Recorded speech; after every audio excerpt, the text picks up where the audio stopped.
Hi, I am Mrs. Jardine, and we are going to talk about animal body plans. This will be a short video, hopefully. There's three different types of body plans. Acelamate, it means there's no coelom. If you put the letter A in front of a word, it means the opposite. So acelamate means no coelom. And what is a coelom? It is a the body cavity has fluid separating each one, and so acoelomates don't have that. So they have three germ layers, which I talked about on my other PowerPoint.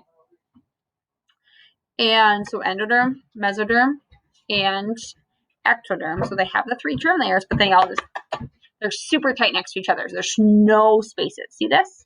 So they're very simple animals. So they don't have a body cavity that separates them. See this right here? So like this is their digestive cavity. That's like the hole that food goes through. And then like the mouth, the food's going to go in and it's going to go back out. So they don't have like a one-way digestive tract. So this example right here, this would be an acoelomate. It's one word, acoelomate. So planaria, they have a mouth or their pharynx, they eat the food and then they spit it back out. This is a horrible picture, so I got this one. So that is an acoelomate. Flatworms, tapeworms. Flatworms, examples of flatworms are tapeworms and planaria. So in this, if you're like, what the heck's a planaria? That's this. This is a freshwater planaria. They're a couple centimeters. They're like this big, 14 millimeters. So like about 1 centimeter big are the ones we use in class. And they are found in freshwater like lakes and stuff.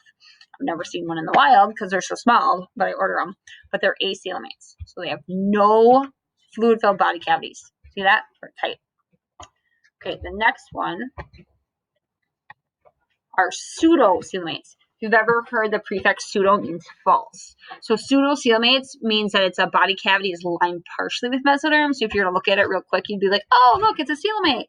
Because that's how people talk. They talk about stuff like that. But then if you look closely, you would see that it's false. So right here, roundworms are the only examples that I ever talk about. There's plenty of different specific animals of roundworms that have scientific names that are hard to pronounce, but I just always say roundworms. So here's a pseudocoelomate here.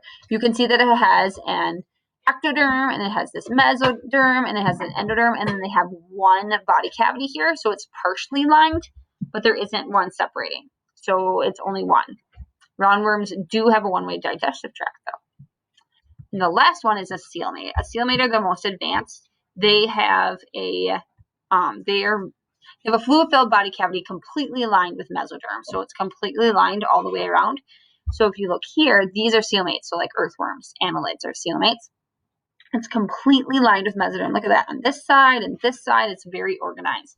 So sealmates have chordates, annelids, arthropods, etc. So they're able to have a kind of a more advanced because they have all those body cavities. Is usually what happens. Obviously, there's extremes. So acoelomate, planaria, those are flatworms. Pseudocoelomate are roundworms, and coelomate are annelids. Let me know if you have any questions.